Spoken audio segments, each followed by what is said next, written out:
Pensaba que mi hermano era mi héroe, hasta que revisé su computadora. Toda mi infancia tuve claro quién era mi modelo a seguir, mi hermano mayor, Diego. Él era el típico chico al que todos admiraban, carismático, inteligente, siempre tenía una respuesta rápida y un consejo listo. Cuando yo me sentía perdido en la escuela o peleaba con mis padres, él aparecía como un salvavidas. Me defendía de los matones, me ayudaba con la tarea, incluso me enseñó a andar en bicicleta. Para mí, él no solo era mi hermano, era mi héroe. Mis padres siempre lo presentaban como el orgullo de la familia. El buen estudiante, el que tenía futuro asegurado. Yo, en cambio, era el que todavía tenía que esforzarse. Pero no me molestaba, en el fondo, creía que algún día podría parecerme un poco a él. Y con eso me bastaba. Pasaron los años y Diego entró a la universidad. Cada vez estaba más ocupado, más distante, pero seguía siendo mi ejemplo. Yo trataba de no molestarlo, aunque a veces notaba que había un muro invisible entre nosotros. Aún así, cada vez que hablaba conmigo, me sentía especial. Un día, cuando tenía 16 años, ocurrió algo extraño. Diego salió de casa apurado y olvidó su laptop encendida. Al principio no le di importancia, pero mientras pasaba por su cuarto vi que en la pantalla había una carpeta abierta con mi nombre, Andrés. Eso me dejó helado. ¿Por qué mi hermano tendría una carpeta con mi nombre? Dudé un segundo. Parte de mí me decía que no debía mirar, que era su privacidad. Pero la curiosidad me ganó. Entré. Al inicio eran fotos familiares, yo en cumpleaños, en el colegio, cosas normales que cualquiera guardaría. Pero mientras más bajaba, más incómodas eran las imágenes. Fotos mías que ni siquiera recordaba que alguien hubiera tomado, durmiendo, estudiando, incluso una en la que estaba llorando en el baño después de una pelea con mis padres. Se me erizó la piel. ¿Por qué tenía eso? ¿Cuándo las había tomado? Seguí revisando y encontré documentos con mi nombre. Eran como diarios, descripciones detalladas de mis rutinas, a qué hora me levantaba, con quién hablaba, hasta las veces que había llegado tarde a casa. Me sentí vigilado, como si hubiera vivido en una película de terror sin darme cuenta. Pero lo peor aún no llegaba. Había una carpeta oculta. No sé cómo, pero logré abrirla. Y ahí, todo cambió.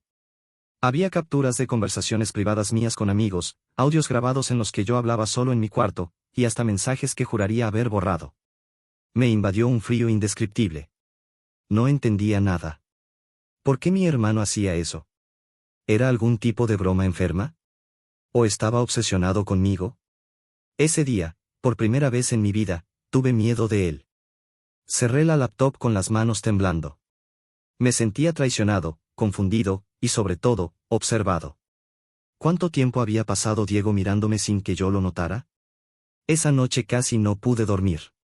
Cada crujido de la casa me hacía imaginar que él estaba detrás de la puerta, esperando a que me durmiera para seguir anotando cada detalle de mi vida.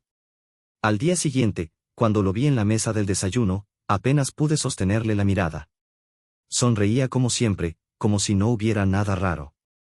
Eso fue lo que más miedo me dio, cómo podía actuar tan normal, después de todo lo que encontré.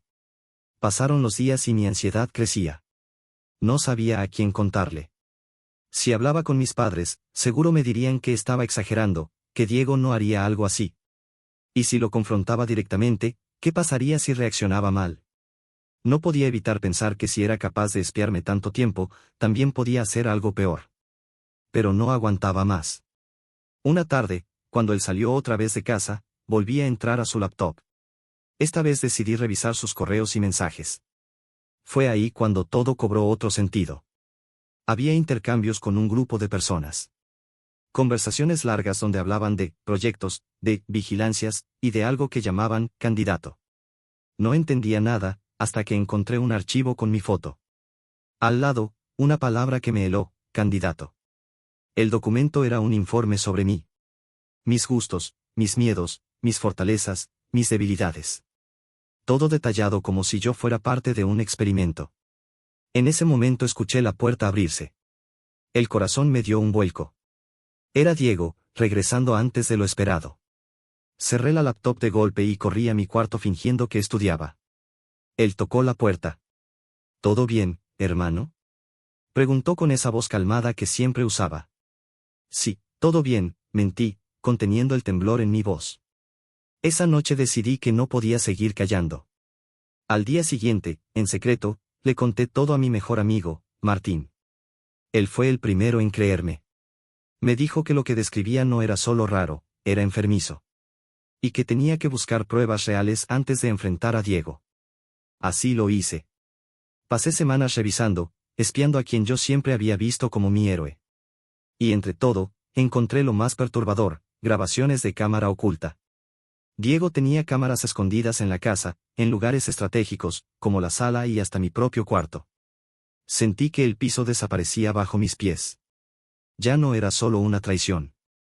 Era una invasión total. Una obsesión. Y lo peor, todo apuntaba a mí. Ese día supe que mi hermano no era el héroe que yo había admirado toda mi vida, era alguien más. Las grabaciones me persiguieron toda la noche. No podía sacarme de la cabeza la imagen de mí mismo, captado por una cámara que yo nunca había visto. Dormir en mi cuarto se volvió imposible. Cada sombra en la pared me hacía sentir observado. Sabía que debía hacer algo, pero, ¿qué? Si hablaba con mis padres, tal vez me tacharían de paranoico. Si lo enfrentaba directamente, podía perder el control. Solo había una salida, encontrar pruebas sólidas y asegurarme de que no pudiera negarlo. Con ayuda de Martín, escondimos una memoria USB en la computadora de Diego y descargamos todo lo que pudimos. Informes, conversaciones, grabaciones. Cada archivo confirmaba la locura, yo era su candidato, como si hubiera estado preparando algo grande, algo que todavía no lograba entender. Lo más inquietante fue un documento titulado, Fase Final. Ahí decía claramente: el sujeto ya está condicionado. La revelación debe ocurrir pronto. Nadie más puede interferir. El sujeto era yo. Esa misma noche decidí enfrentarlo. No podía seguir viviendo con miedo. Esperé a que regresara del trabajo. Estaba en la sala, con las luces bajas, y le mostré la memoria USB en mis manos. Lo sé todo, Diego. Él se quedó inmóvil, como si ya lo hubiera previsto. Sonrió con una calma que me heló la sangre. Así que descubriste el proyecto, sabía que tarde o temprano pasaría. Lo miré sin entender. ¿Proyecto? ¿Has estado espiándome? ¿Cámaras, informes, conversaciones con extraños? Soy tu hermano, no un experimento. Diego suspiró, como decepcionado. No lo entiendes. Nunca fuiste mi hermano. Desde que naciste, yo supe la verdad. Nuestros padres, ellos nunca te lo dirán, pero yo sí. Tú no eres como los demás. Me quedé en silencio. Sentí un vacío en el pecho. ¿Qué quieres decir? Él se acercó despacio, con esa mirada obsesiva que hasta entonces yo no había notado. Fuiste adoptado. Mamá y papá nunca lo dijeron. Yo lo descubrí de niño, y desde entonces supe que debía cuidarte. Pero con los años me di cuenta de que no era solo protección. Tenías que ser observado, estudiado, porque tú no encajabas aquí. No eras normal. Traté de retroceder, pero mis piernas apenas respondían. Eso no justifica nada, Diego, me vigilaste toda la vida. Entonces, en un movimiento inesperado, sacó de su bolsillo un pequeño control remoto y presionó un botón. Un zumbido se activó en algún lugar de la casa. Lo entendí de inmediato: más cámaras, más dispositivos escondidos. Todo está registrado, dijo él, con voz firme. Cada paso que diste, cada decisión. Era necesario. Y ahora, la fase final está cerca.